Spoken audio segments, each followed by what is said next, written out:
retailer.com. What did change materially are three specific things, and I want to be precise about each one because each one has a direct implication for decisions that you're making right now. First, tariff structure shifted legally, but the cost pressures didn't. Here's the simplest way to understand what happened. There were three layers of tariffs in play. The top layer, the broad Liberation Day tariffs from April 2025. These got struck down by the Supreme Court on February 20th. They were imposed under IEEPA, the International Emergency Economic Powers Act, and the court ruled that authority doesn't cover tariffs. Within hours, the administration replaced them with a new temporary layer, Section 122, a flat 10% surcharge on all imports capped at 15%. And that expires July 24th, 2026, unless Congress extends it. That's the piece that's uncertain right now.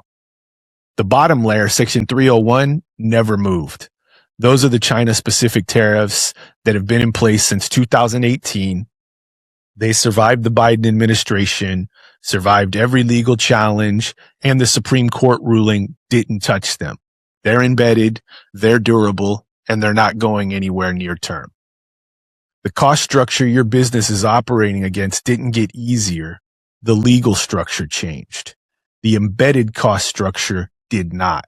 The refund conversation is real for some importers on the IEEPA duties, but don't let a potential refund on past exposure make you lose on forward inventory decisions when 301 costs are still baked into your landed costs. Second, energy is back in the conversation, and the Iran war put it there. For most of the last year, energy was a non-event. Freight cost had plateaued, oil wasn't spiking. That was a quiet tailwind most operators didn't even notice because it wasn't making noise. It's making significant noise now. The U.S.-Israeli conflict with Iran has choked off oil supply through the Strait of Hormuz, a waterway that carries roughly 20% of the world's daily oil supply. Tanker traffic collapsed. Oil spiked hard. Gas crossed $4 a gallon nationally as of this week, $1 more per gallon than before the war started. That's not a forecast.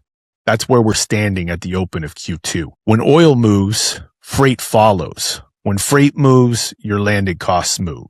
If you're buying forward right now, placing Q3 orders, committing to depth, your landed cost models were built on freight assumptions from a world that no longer exists. Those numbers need to be rebuilt before you commit. The margin compression doesn't show up on the PO. It shows up when the goods arrive, and the math is different than you planned. The sentiment effect is just as real. The gas pump is the most visible price in the economy. At $4 a gallon, consumers feel it immediately. Before it shows up in their budget, before it shows up in the data, it changes how they feel about every other discretionary purchase that's already happening. Third, the dollar firm. The dollar has been in a prolonged decline, roughly 18 months of softness for retailers sourcing internationally that quietly raised import costs in dollar terms. The dollar has now firmed. That stabilizes import costs on one hand, but also tightens global pricing competition. A stronger dollar makes imported goods more price competitive here and puts pressure on the pricing floor in your category. If you've been modeling with currency cushion built in, that cushion is changing. Run the numbers fresh before you commit to forward buys. One more data point worth naming. February wholesale prices came in at 0.7 for the month, 3.4% annually. Input costs are moving faster than consumer prices. That gap doesn't stay open forever. It either gets passed through to the consumer, absorbed into your margin, or both. Right now, most of it's landing on the operator side. Energy costs will accelerate that pressure in Q2. Tariff structure, energy, dollar, and wholesale prices confirming the squeeze is real. Everything else is continuity from Q1.